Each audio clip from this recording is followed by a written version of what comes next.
will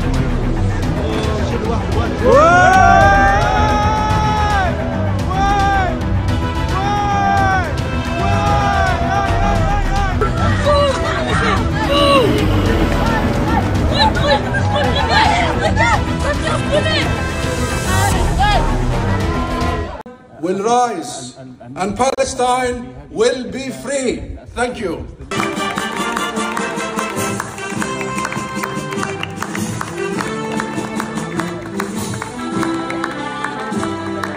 আসসালামু আলাইকুম বন্ধুরা, কেমন আছেন সবাই? আশা করি সবাই ভালো আছেন। বন্ধুরা, আমরা আপনাদের প্রায় 3 থেকে 4 দিন আগে একটি খবর দেখিয়েছিলাম।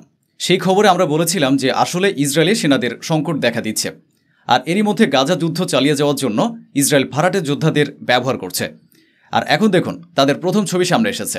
তারা নিজেরাই খোলাখুলি বলেছে যে হ্যাঁ, আমাদের টাকা ও অস্ত্র অন্য কারো কাছ থেকে নয়, ইসরায়েল থেকে দেওয়া হচ্ছে। গাজায় ফিলিস্তিনিদের উপর লাগাতার হামলা চালানোর জন্য কারা এই লোকজন, কোথা থেকে এসেছে, সব কিছু প্রকাশ করব। এছাড়া নেতানিয়াহুর অবস্থা খুব খারাপ। তার মেয়াদকালে এই প্রথম ফিলিস্তিনকে রাষ্ট্র হিসেবে স্বীকৃতি দেওয়া হয়েছে। এখন এমন পরিস্থিতিতে তার নিজ সহযোগীরাই তার বিরুদ্ধে মুখ খুলছেন। এমনকি বলা হচ্ছে, যদি আমি প্রধানমন্ত্রী হতাম তাহলে এটা কোনোভাবেই ঘটত না। এটা কোনো বিরোধী দলের নেতা বলেননি, বরং বলেছেন নেতানিয়াহুরই একজন মন্ত্রী। এছাড়া আমি আপনাদেরকে ইরান সংক্রান্ত খবর দেখাবো, কিভাবে দিশেহারা ইসরায়েল, কিভাবে দিশেহারা নেতানিয়াহু এখন ইরানকে হুমকি দেওয়ার চেষ্টা করছে। কারণ আমেরিকা ইসরায়েলকে নিয়ে এমন এক মন্তব্য করেছে যেটা নিয়ে বিতর্ক শুরু হয়েছে। আর কতগুলো দেশ ফিলিস্তিনের সমর্থনে দাঁড়িয়েছে সেই খবরও আপনাদেরকে দেখাবো। আরও অনেক খবর আছে বন্ধুরা, দেখতে হবে সম্পূর্ণ ভিডিও। শুরু করছি আজকের একটি গুরুত্বপূর্ণ খবর দিয়ে। এই ছবিটি দেখুন, এতদিন এমন কোনো ছবি সামনে আসেনি। হয়তো এই প্রথমবার আপনারা এমন ছবি দেখছেন। ছবির রহস্যটা খোলাসা করছে। নেতানিয়াহু জানতেন যে ফ্রান্স ও সৌদি আরব যে প্রক্রিয়া শুরু করেছে সেটা আসলে ফিলিস্তিনকে স্বীকৃতি দেওয়ার প্রক্রিয়া, আর সেটা এখন শেষ পর্যন্ত যাবে। মানে পুরো দুনিয়া তার বিপক্ষে দাঁড়িয়ে গেছে। এমন পরিস্থিতিতে ভাড়াটে যোদ্ধাদের ব্যবহার শুরু হয়েছে। এরা সেই ভাড়াটে যোদ্ধারা। বলা হয়েছে দক্ষিণ গাজায় তাদের সক্রিয় করা হয়েছে। এটি অ্যান্টি হামাস এনক্লেভ, যেটিকে ইসরায়েলি সমর্থনপ্রাপ্ত মিলিশিয়া বলা হচ্ছে। তারা নিজেরাই বলছে, হ্যাঁ, আমাদের ইসরায়েল সহযোগিতা করছে, আমাদের হামাসের বিরুদ্ধে দাঁড় করানো হয়েছে, এবং বলা হয়েছে যে টাকা ও অন্যান্য জিনিস সরবরাহ করা হচ্ছে।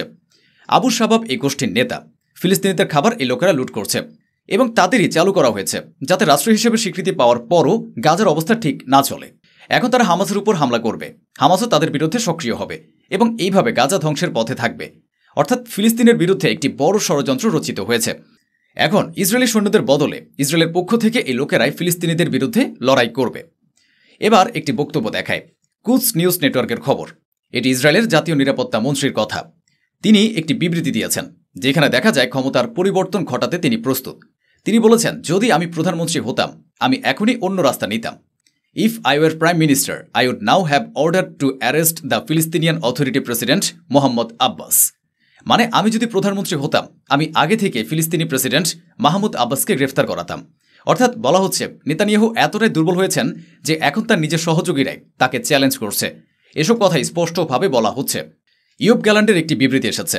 ইয়োব গ্যালান্ট বলেছে, there will never B A ফিলিস্তিনি স্টেট, অর্থাৎ ফিলিস্তিনি রাষ্ট্র হবে না। স্টার মার্কে তিনি বলেছেন, ৭৭ বছর আগে তোমরাই আমাদের অর্থাৎ ইসরায়েলকে ফিলিস্তিনি জমিতে স্বীকৃতি দিয়েছিলে, আর এখন ৭৭ বছর পর তুমি বলছো ফিলিস্তিন একটি দেশ হবে। তোমরা ওই সমস্ত মুসলমানদেরকে তোমাদের কাছে নিয়ে যাও এবং সেখানে বসিয়ে দাও, তাদের ইসরায়েলে কোনো জায়গা নেই, এভাবে দাবি করতে দেখা গেছে। আরও একটি বক্তব্য এসেছে কেনেথ রোথের পক্ষ থেকে। নেতানিয়াহুর পক্ষ থেকে হুমকি দেওয়া হয়েছে।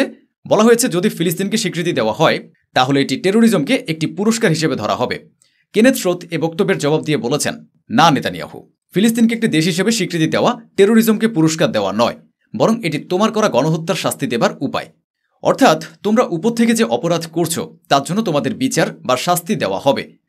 দেখুন ইনি কতটা উৎসাহ দেখাচ্ছেন। This is going to be a very busy week for us.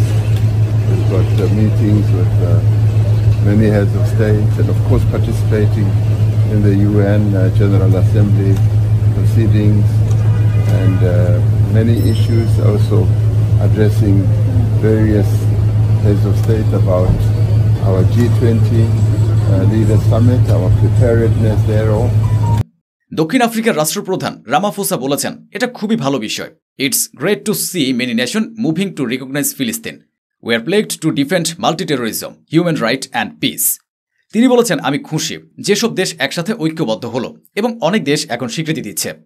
চীনের বক্তব্য শুনুন। 以色列升级在加沙的军事行动，谴责一切伤害平民、违反国际法的行为，对局势的进一步。 চীন জানিয়েছে যে এখন ফিলিস্তিনকে স্বীকৃতি দেওয়া হয়েছে এবং আর এমন সময় গাজায় যে সামরিক অভিযান চালানো হচ্ছে তা তারা প্রত্যাখ্যান করে। অর্থাৎ চীন এখন ইসরায়েলের বিরুদ্ধে সরাসরি বিরোধ ও সমালোচনা করছে। এদিকে ব্রাজিল বলেছে যে তারা দক্ষিণ আফ্রিকার উদ্যোগে ইসরায়েলের বিরুদ্ধে যে জেনোসাইডাল মানে গণহত্যার সূচক মামলা চলছে তাতে তারা দক্ষিণ আফ্রিকার পাশে দাঁড়াতে চায়।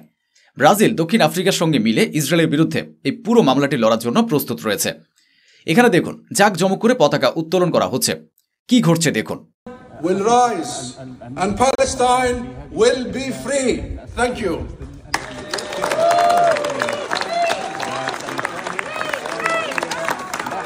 ফিলিস্তিনের পতাকা উত্তোলিত হচ্ছে। লন্ডনে ফিলিস্তিনের দূতাবাস খোলা হয়েছে এবং সেখানে একটি ফিলিস্তিনের পতাকা উত্তোলন করা হয়েছে।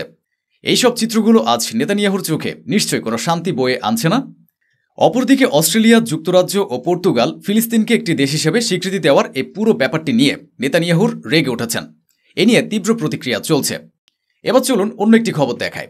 ইরান সম্পর্কে নেতানিয়াহুর পক্ষ থেকে একটি বক্তব্য এসেছে। কি বক্তব্য একটু শুনুন। בתוך מאבק שבו אנחנו גוברים על אויבינו ואנחנו צריכים להשמיד את הציר האיראני. וזה בכוחנו, זה מה שעומד לפנינו. তারা বলছে we must destroy the Iranian Axis, অর্থাৎ ইরানের সাম্রাজ্য বা প্রভাব পুরোপুরি ধ্বংস করার কথা বলা হচ্ছে। এই বক্তব্যের পর আরও একটি বিবৃতি সামনে এসেছে। এটি মার্কিন দূতাবাস থেকে এসেছে। কি বলা হচ্ছে দেখুন। This is a nation that is the most resilient I've ever seen on earth. It may sound a little bit this afternoon as if I'm almost speaking on behalf of Israel rather than the U.S., but I want to explain that part of my advocacy in our relationship is because if you came to my house tonight for dinner and you came in and you said, "Oh, Mike, we like you." অর্থাৎ তারা বলছে যদি আপনি আমার পার্টনারকে অপমান করেন এর মানে আপনি আমাকে অপমান করেছেন, মানে সরাসরি হুমকি দেওয়া হচ্ছে। এখনো পর্যন্ত আমেরিকার পক্ষ থেকে সব দেশকেই হুমকি দেওয়া হচ্ছে যারা নেতানিয়াহুকে অপমান করছে এবং ইসরায়েলের বিরোধিতা করছে। এদিকে আরেকটা খবর বেরিয়েছে। খবর অনুযায়ী আল কাসাম ব্রিগেড একটি পূর্ণাঙ্গ বিবৃতি দিয়েছে। তারা বলেছে বন্দি অ্যালন ওহেল, যাকে ইসরায়েলি বলা হচ্ছে, সে গাজে 700 দিনেরও বেশি সময় ধরে রয়েছে, মানে সে হামাসের বন্দী রয়েছে এবং সব কিছু ঘটেছে নেতানিয়াহুর নীতির কারণে। যেভাবে তারা আলোচনাকে সবসময় দেরি করেছে সেই কারণে ওই নাগরিকের মুক্তি সম্ভব হয়নি। আরেকটি ভিডিও সামনে এসেছে। এই খবরটি ইউরোপ থেকে এসেছে।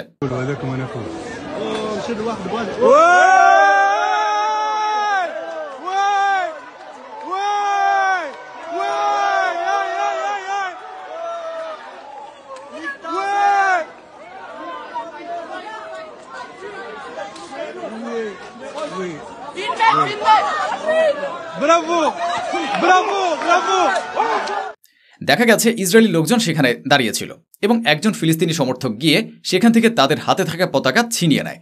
এতে ফিলিস্তিনিরা খুশি হয়। আরেকটি ছবি সামনে এসেছে। এতে বলা হচ্ছে ইনি ইসরায়েলি সেনাবাহিনীর এক অফিসার, যিনি ইয়াহিয়া সিনওয়ার যখন মারা গিয়েছিলেন তার লাশের পাশে যেখানে তার দেহ রাখা ছিল সেখানে দাঁড়িয়ে এই অফিসার সেলফি তুলছিল এবং তাকে খুশি মনে দেখা গিয়েছিল। কিন্তু আজ সে এই দুনিয়ায় নেই। একটি বড় হামলায় এই অফিসার নিহত হয়েছে, এটাই দাবি করা হচ্ছে। এদিকে ইরান কি করছে দেখুন।